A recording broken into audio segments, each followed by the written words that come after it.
Assalamualaikum warahmatullahi wabarakatuh. Selamat datang kembali di channel Bu Putri.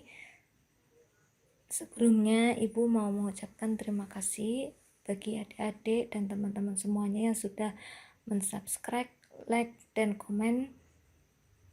Dan bagi adik-adik dan teman-teman semuanya yang belum mensubscribe dan like, silakan di-subscribe dan di-like ya, untuk perkembangan channel ini agar lebih maju lagi. Pada materi bab 4 pemanasan global, kompetensi dasar yang dipelajari yaitu ada 3.9, menganalisis perubahan iklim dan dampaknya bagi ekosistem. Kemudian untuk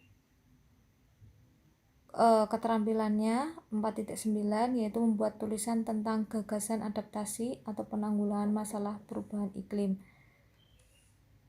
Kemudian materi yang akan dipelajari yang pertama ada efek rumah kaca, kemudian ada pengertian dan penyebab pemanasan global, yang ketiga ada dampak pemanasan global, terus ada usaha penanggulangan pemanasan global, dan yang terakhir nanti ada evaluasi atau ulangan harian. Baik, kita mulai materi yang pertama yaitu efek rumah kaca. Jika kalian lihat pada gambar 1 yaitu rumah kaca dalam pertanian, kita bisa melihat bahwasanya ada sebuah rumah yang terdiri dari kaca, atap, dan dindingnya. Nah, rumah kaca ini biasa digunakan dalam negara yang memiliki iklim sedang dan 4 musim. Para petani menanam tanaman seperti sayuran, biji-bijian, dan buah-buahan di dalam rumah kaca tersebut agar tanaman tersebut bisa tumbuh baik, karena sinar matahari yang dipancarkan ke bumi dapat menembus atap dan dinding rumah yang terbuat kaca tersebut. Setelah menembus, sinar matahari tersebut akan dipantulkan oleh baik tanaman maupun tanah di dalam rumah kaca tersebut dalam bentuk sinar inframerah. Nah, sinar inframerah tersebut tidak bisa keluar karena terperangkap oleh atap dan dinding yang terbuat dari kaca, sehingga membuat suhu di dalam rumah kaca tersebut tetap hangat dibandingkan dengan suhu yang ada di luar. Karena suhu yang hangat tersebut, tanaman-tanaman tersebut bisa tumbuh. Fenomena efek rumah kaca tidak hanya terjadi pada pertanian seperti gambar pertama ya, tetapi juga pada bumi kita. Jika pada rumah kaca, atap dan dinding transparan berperan dalam memerangkap panas, maka di bumi hal tersebut dilakukan oleh gas-gas rumah kaca. Nah, sehingga apa itu efek rumah kaca? Efek rumah kaca adalah terperangkapnya panas sinar matahari oleh emisi gas-gas rumah kaca. Melalui analogi rumah kaca dalam pertanian, apakah sudah jelas tentang pengertian efek rumah kaca? Gas-gas rumah kaca dan sumbernya yang akan kita bahas yaitu yang pertama ada karbon dioksida atau biasa kita sebut dengan CO2.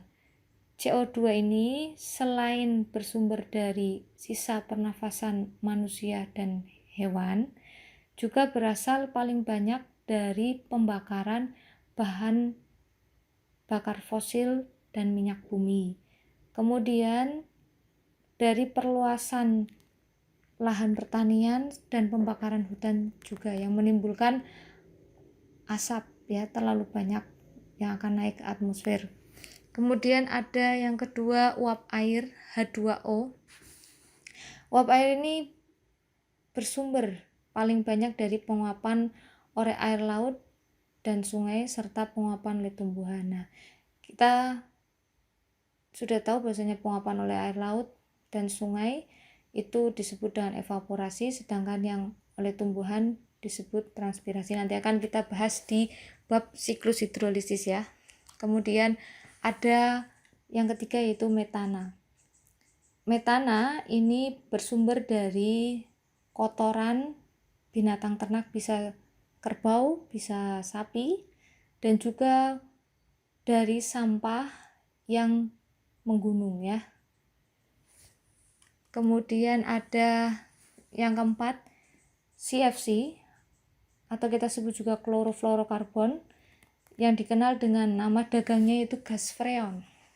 Nah, gas freon ini bersumber dari kulkas atau lemari pendingin, kemudian ada AC, ada spray ya, bisa hairspray, bisa parfum yang disemprotkan itu ya.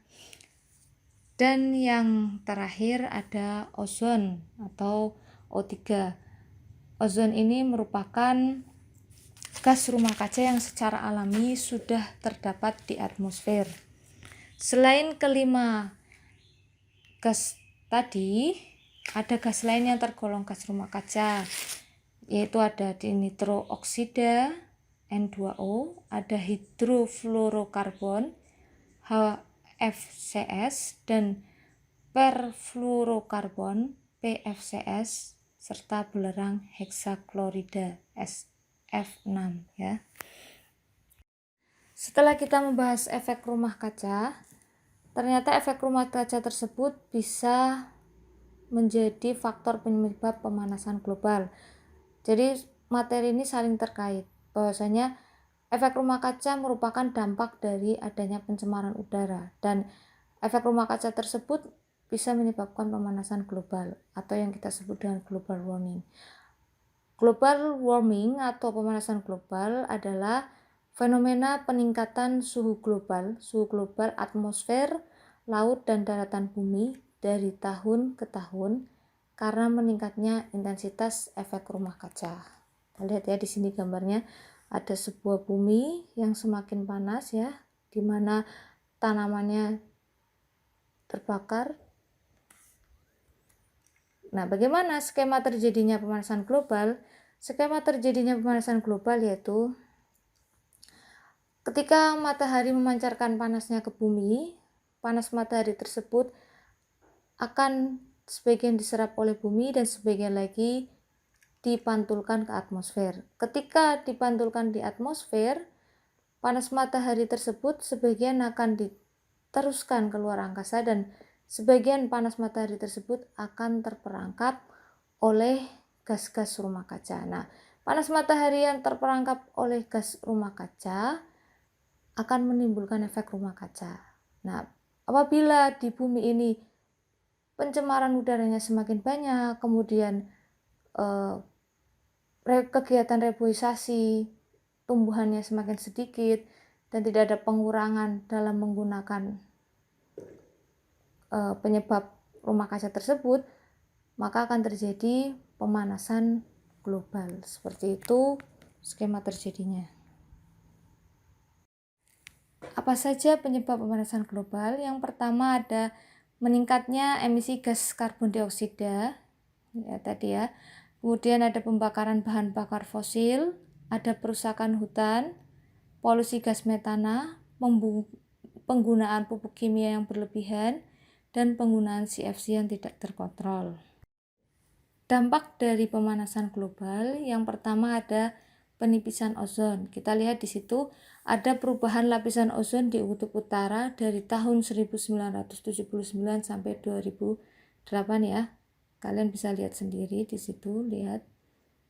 Kemudian ada perubahan iklim dan cuaca yang semakin ekstrim.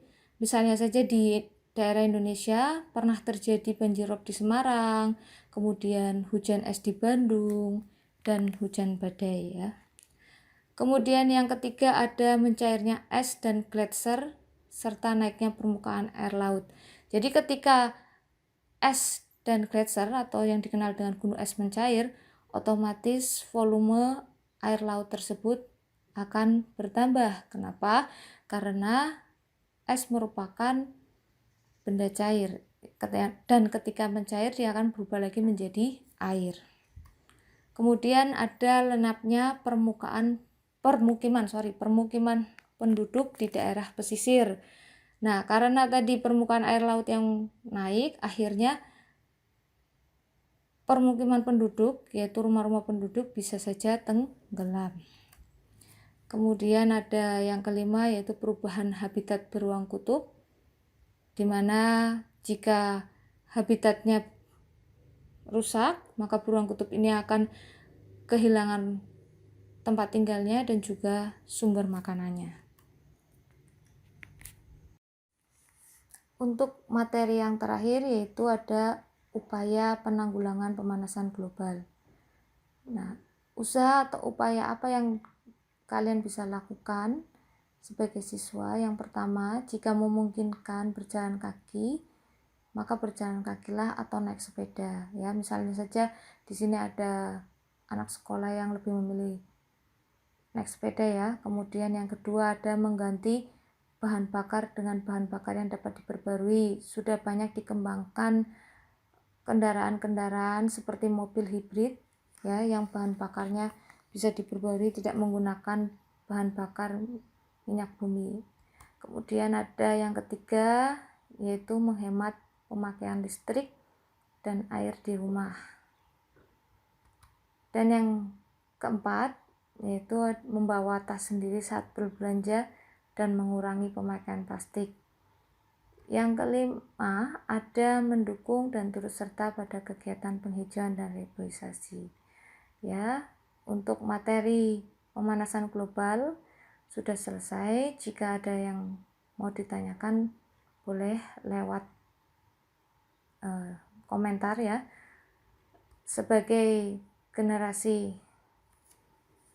selanjutnya, yaitu kita harus berusaha untuk men-stop global warming, yaitu mengurangi